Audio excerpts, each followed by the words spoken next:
Hello there, my name's Michael McDonald. I'm an English as a foreign language teacher from London, currently living in Italy, and I use virtual reality to help people improve the way they learn or teach English as a foreign language. Now, this virtual experience is provided to us by the Engage platform, which is from Immersive VR Education. And this person next to me is the famous American astrophysicist Neil deGrasse Tyson.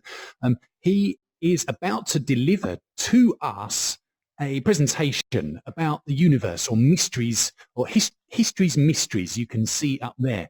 And before we listen to a little bit of his presentation, we need to remember why are we here. Obviously, what he's about to say is going to be really, really educational, and it's just very, very interesting. However, we're here to learn English as a foreign language, so I want to use experiences like this to bring your ears closer to the pronunciation or closer to the understanding of the grammatical terminology or vocabulary that a person like this, a native English speaker, uses in a situation like this. Now, obviously, the final point, in the real world, most of us wouldn't have the opportunity to stand so close to Neil like this and even scratch his head and shake his hand and listen, more importantly, to his presentation. Most of us do that via the internet, but VR really makes you feel like you're transported into these new locations. So without further ado, I'm going to take a seat just over there, just behind you, with some other people here, and we're going to listen to a little bit about what Neil's going to say,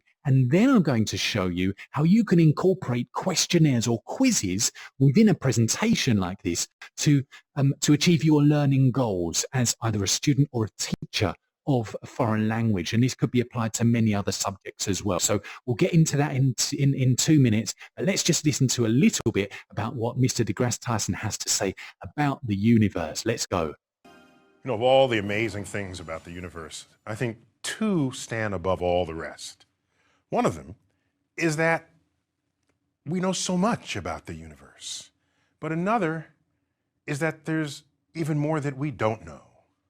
And what I want to focus on for this lecture is the inexplicable universe from a time gone by that is now explained. Human cultures have for a long time harbored scientific mysteries. In fact, in the pre-scientific era, that would be before Galileo, 400 years ago, before then, many of nature's most unknown mysteries were thought to be the work of divinity. Take, for example, epilepsy. There's someone writhing on the ground, your best friend, frothing at the mouth. If you're driven by Christian theology, your first thought is the person is possessed by the devil. That's the natural explanation for what's going on there, in the absence of any other knowledge about neurosynaptic processes. In another example, you could go out to the woods one morning, one damp, cool morning, and you'll find this circle of mushrooms.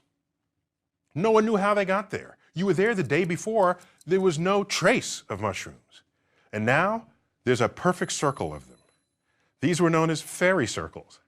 And people imagined sort of woodland nymphs, woodland fairies coming to have a jamboree, and these were their chairs.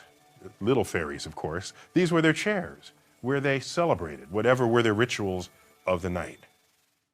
We would later learn that, of course, mushrooms they're not solo organic entities. They're, in fact, one spore can generate many, many mushrooms. And if a spore drops in one spot, it can work its way out and get ready for just when the conditions are right, just the right temperature, just the right humidity. And then they all pop up. Okay, so pause that there for a moment. Sorry, Neil. And sorry, everybody. I just want to bring us back to why we're here as well, apart from listening to this wisdom, is that we want to learn English as a foreign language. So I, as the teacher now, could to my students, for example, let's imagine this guy here is from Brazil and she's from Slovakia and he's from Iraq, for example. We could then provide questionnaires about what Neil's just said, so we could bring in those other characters into the equation. So here's a questionnaire for you. So we've got here, what did the speaker say about the time before Galileo Galilei? So I've created this question based on what Mr. deGrasse Tyson has said. So we've got some options here, and I've selected this as a multiple choice option. Number one, that nature was easily explainable. Number two, that nature's mysteries were thought to be the work of God. And number three, that nature wasn't an important part of life. So only one of these is correct. This is multiple choice. Let's say that it's that. That is the answer. Submit. And you can see up here, it says correct. Now, this is all information I, as the teacher, have entered. I've entered the question, I've entered the possibilities, and I also selected it to be a multiple choice question and that it's a correct answer if they click that second one there. And we move to the next one. This is a different type of question experience you can give to your students. So, number two, the speaker gave two examples of how nature in the past was considered mysterious. One was epilepsy. What was the other? So he spoke about the devil, didn't he? Do you remember that? The devil and epilepsy. And the other situation. Now, here, you need to enter your answer. So you select the keyboard and you have to enter your answer. And I've entered like a maximum here of like 50 characters because that's all you really need. Now, let's imagine that I can't remember the answer. So I just put here books. Submit answer.